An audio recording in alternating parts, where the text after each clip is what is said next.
안녕하세요. 취미로 철학하는 남자입니다. 이번은 파이드로스 두 번째 시간으로 연인에 대한 이야기를 살펴볼까 하는데요. 연인에 대한 이야기에서도 리시아스의 연설에 대한 부분만 한번 정리해 보도록 하겠습니다. 소크라테스는 파이드로스와 이제 만나게 되는데요. 그러면서 이제 파이드로스에게 뭐 하다 왔냐고 묻게 되고, 파이드로스는 리시아스를 만났다고 얘기를 합니다.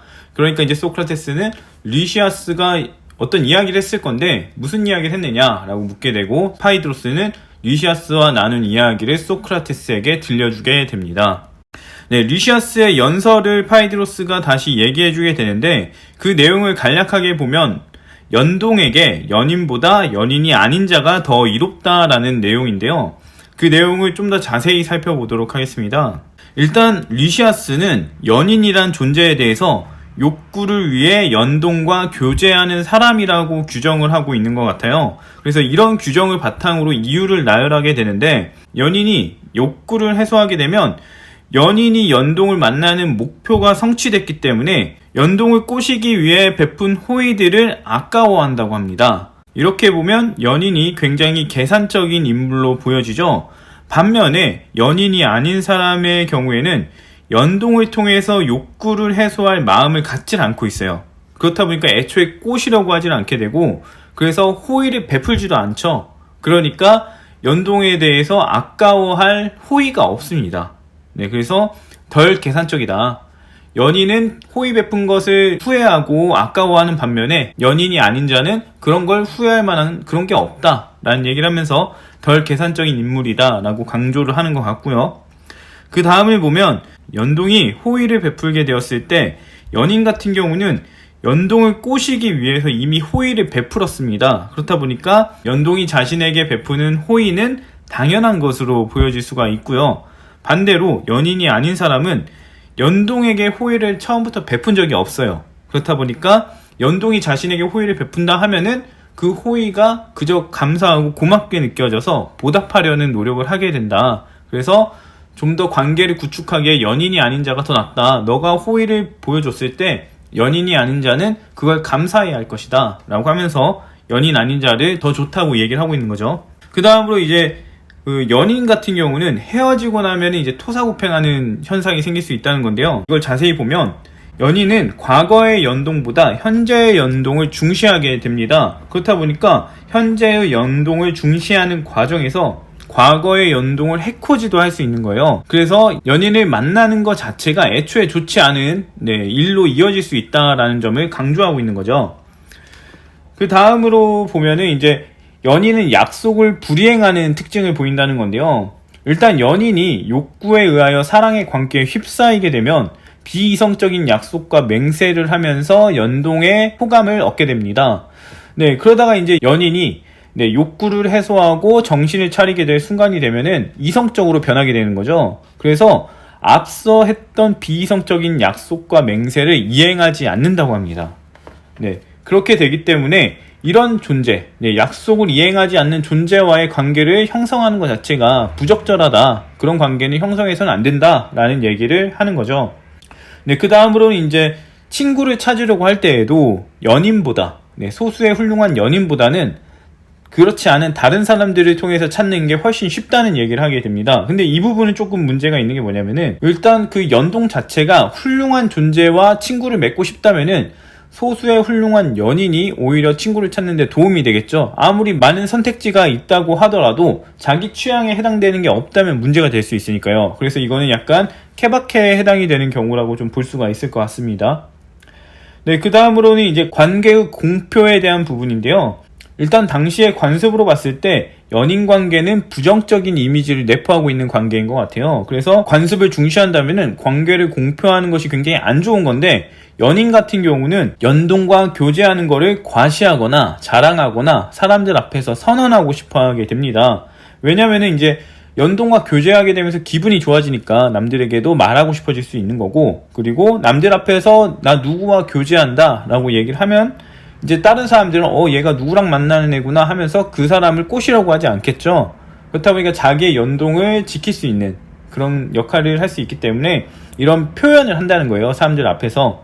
반면에 연인이 아닌 자 같은 경우는 연동과의 관계가 굳이 이거를 뭐 표현할 정도로 대수로운 관계가 아닌 거죠. 그렇다 보니까 공표할 리가 없습니다. 그래서 관습을 중시한다면은 연인과 만났을 때 오히려 더 불편해지는 상황이 생기게 된다. 근데 왜 연인과 만나려고 하느냐? 이런 얘기를 하게 되는 거죠. 그리고 이제 사람들 앞에서 연인과의 관계가 공표가 되었다면은 연동과 연인이 같이 다니는 순간을 누군가 보게 되면 그 사람들은 쟤네 둘이 이제 뭐 욕구에 따른 뭔 행동을 하겠지라고 이제 수군거리게 된다는 거예요. 그래서 관습을 중시하는 사람이라면은 그런 수군거림이 굉장히 스트레스로 다가오게 될 겁니다. 반면에 연인이 아닌 자와 같이 있게 된다면 사람들이 쟤네 둘이 뭐 아무 사이도 아니니까 둘이 같이 있는 게 무슨 문제가 되느냐 그러면서 별 관심이 없다는 거죠. 그래서 결과적으로는 연인보다는 연인이 아닌 자와 있을 때 사람들의 시선으로부터 자유로울 수 있다라는 얘기를 합니다. 그리고 만약에 연동과 연인이 교제를 하다가 헤어지는 경우에 연동은 헌신하다가 버려지게 될 수 있는 거예요. 왜냐하면 연인은 어떤 욕구를 위해서 연동에게 접근을 했는데 그래서 연동이 마음에 들어서 연인에게 헌신을 하게 될 수 있겠죠. 뭔가 바라는 것들을 이루어줄 수 있겠죠. 그러다가 헤어지게 되면은 자기는 연인에게 뭐 육체적으로나 정신적으로나 헌신하다가 버려지기 때문에 굉장히 큰 상심이 될 수 있습니다. 그런 점에서 이제 피해가 크게 생긴다라고 얘기를 한 것 같고요. 또 다른 경우로 연동이 연인에게 이제 헤어지자고 말하는 경우를 얘기를 하는데 그럴 경우에는 연인이 헤어짐에 대해서 불복을 해서 안갚음을 할 수 있다고도 얘기를 합니다. 그래서 헤어지는 것도 마냥 좋은 일이 아니다. 내가 원해서 헤어지든 그 사람이 원해서 헤어지든 분명히 연동에게는 좋지 않다라는 얘기를 하게 되고요. 반면에 연인이 아닌 자 같은 경우는 서로 헌신하거나 그런 게 없어요. 그렇다 보니까 헤어짐에 따른 피해나 이런 것들이 미비하다라는 얘기를 하게 됩니다. 그 다음으로 이제 타인과의 교제에 대한 입장인데요. 연인 같은 경우는 연동이 매력적인 이를 만나게 되면 그 사람에게 빠져서 자신과 이별하게 될 수 있다고 생각을 하게 되는 거예요. 그렇기 때문에 연인은 연동이 다른 사람과 교제하는 걸 막게 됩니다. 그러면서 연동이 뭔가 발전할 수 있는 그런 기회를 막게 되는 거죠. 반면에 그 연인이 아닌 자 같은 경우는 연동이 타인과 만나든 말든 자신과 크게 관련이 없는 거예요. 그렇다 보니까 만나고 싶으면 만나고 못 만나면 아쉬워해주고 이런 반응을 보여줄 수가 있게 되는 거죠. 그렇다 보니까 연인을 만나는 것보다 연인이 아닌 자를 만나는 게 오히려 교제를 하거나 이런 측면에서 굉장히 이롭다. 서로 막지 않고 방해하지 않는다 라는 측면에서 좋다라는 점이 나타나게 됩니다. 그리고 이제 관계의 지속성에 대한 얘기도 하게 되는데 연인 같은 경우는 욕구를 해소하기 위해서 연동을 만난다고 지금 보고 있는 거예요. 그렇다 보니까 욕구를 해소를 위해서 만나다가 만족을 얻게 되면은 더 이상 연동과의 관계를 지속할 이유가 없어지는 거죠. 그래서 이제 관계가 지속될 가능성이 적어진다라고 얘기를 할 수가 있고요. 반면에 연인이 아닌 자 같은 경우에는 관계에 어떤 목적이 결부된 게 아니에요. 그냥 교제하다가 얘기할 사람 찾다가 얘기를 하게 된 거기 때문에 그런 관계의 지속성에 영향을 줄 만한 일이 없습니다. 그리고 만약에 어떤 혜택이 연인이 아닌 자에게 주어졌다고 하더라도 그것은 그냥 어떤 추억거리나 이런 걸로 삼을 수 있는 거지 그렇다고 해서 뭔가 관계를 이제 더 이상 틀어버리거나 이럴 사건이 되지 않는다고 얘기를 하는 거예요. 그래서 결론적으로는 관계를 지속하기에도 연인보다는 연인이 아닌 자가 낫다. 이렇게 얘기를 하는 거죠. 그리고 이제 또 하나 문제점이 뭐냐면 연인 같은 경우에는 연동에게 호감을 사려고 하게 되는데 그 과정에서 사탕 발린 얘기를 한다는 거예요. 그런 사탕 발린 얘기를 듣다 보면은 그 사람이 이제 거짓말을 하거나 자신을 꼬시기 위해서 하는 그런 말로 느껴지기 때문에 진실성이 없어 보이고 그런 관계가 아니라는 걸 느끼게 되겠죠. 그래서 연인은 별로 좋지 못한 존재다라는 점을 얘기하게 되죠. 그래서 이제 연인의 무익함과 연인이 아닌 자의 유익함에 대해서 이제 리시아스가 한번 정리를 해주는데 연인과 교제를 하게 되면은 유익한 게 없다는 거예요. 보면은 연인과 교제하다가 헤어지면은 해코지를 당할 수도 있고 피해를 입을 수도 있죠. 반대로 연인과 교제를 잘 이어나가더라도 감정 노동을 해야 합니다. 왜냐면은 그 사람과의 관계에서 만족을 주기 위해서 그 사람에게 호감을 사고 호의를 베풀고 그런 걸 해야 되기 때문에 내가 생각했을 때는 별로인데 그 사람의 기분을 위해서 좋은 말을 해주고 칭찬해주고 이런 것들을 해야 되는 거죠. 그래서 감정 노동을 해야 한다. 연인과 만나면은 좋을 게 그렇게 없다. 헤어지면 문제되고 만나는 동안에도 힘들고 왜 만나느냐라는 접근을 하는 거죠. 반면에 연인이 아닌 자 같은 경우에는 타인과의 교제를 허용합니다. 그래서 연동의 발전을 지지하게 되죠. 그리고 어떤 문제가 생겼을 때에도 이제 감정적으로 접근하지 않고 이성적으로 접근하기 때문에 좀 더 건강한 관계가 될 수 있다. 이렇게 얘기를 하는 거죠. 그래서 연인보다는 연인이 아닌 자가 더 유익하다. 이런 얘기를 하게 됩니다. 여기에 더해서 이제 깊은 유대 관계가 육체적 관계에서 오지 않는다는 얘기를 리시아스가 하게 돼요. 그래서 연인과 교제를 하는 게 유익한 것도 없는데 그런 연인과 만나서 육체적 관계를 할 이유가 없다. 이런 얘기를 하는 거죠.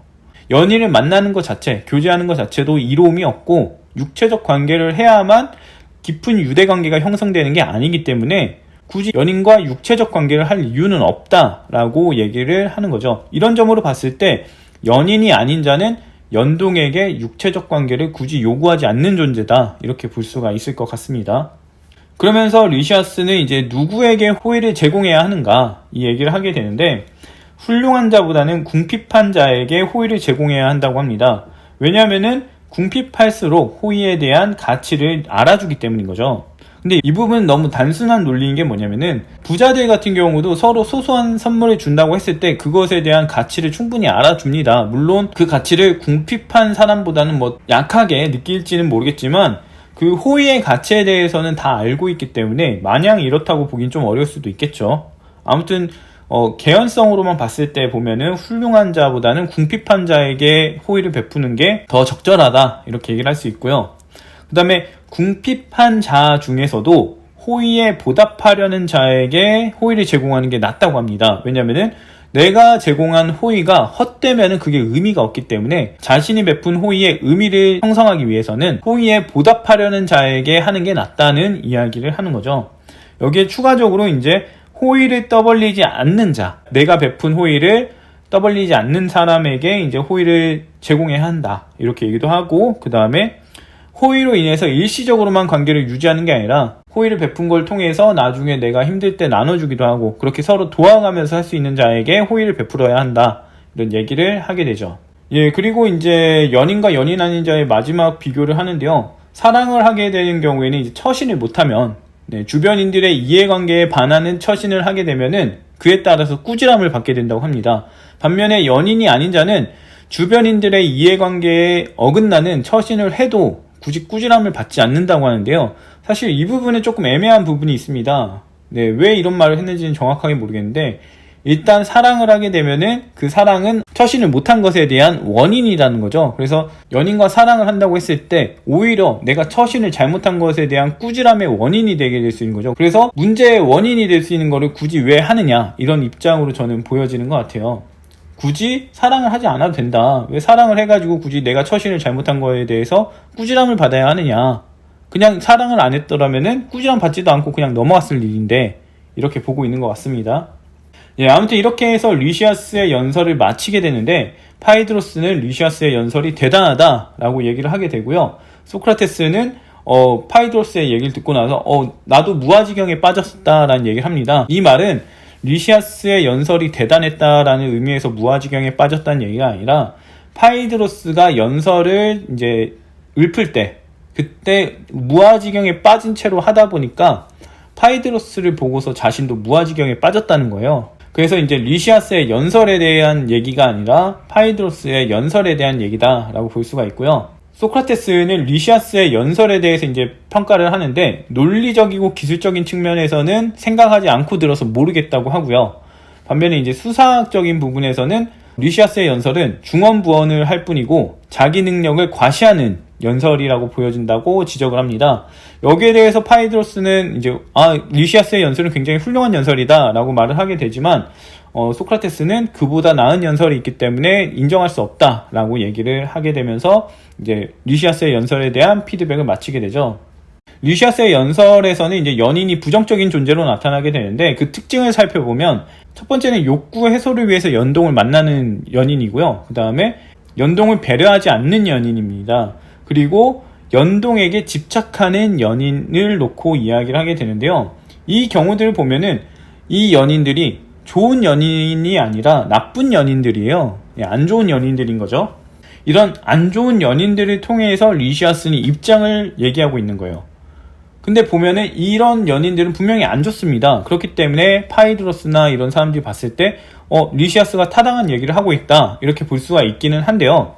문제는 나쁜 경우, 안 좋은 연인의 경우를 놓고서 연인을 칭하고 있기 때문에 부분적으로 칭하고 있어요. 그래서 연인의 전체, 연인 전반에 대한 내용을 담고 있지 않기 때문에 연인에 대한 올바른 연설이자 입장이라고 보기는 어려워지는 거예요. 왜냐면 긍정적인 연인, 좋은 연인의 경우도 있기 때문인 거죠. 그래서 리시아스의 연설은 적절한 연설이라고 보긴 좀 어려워집니다.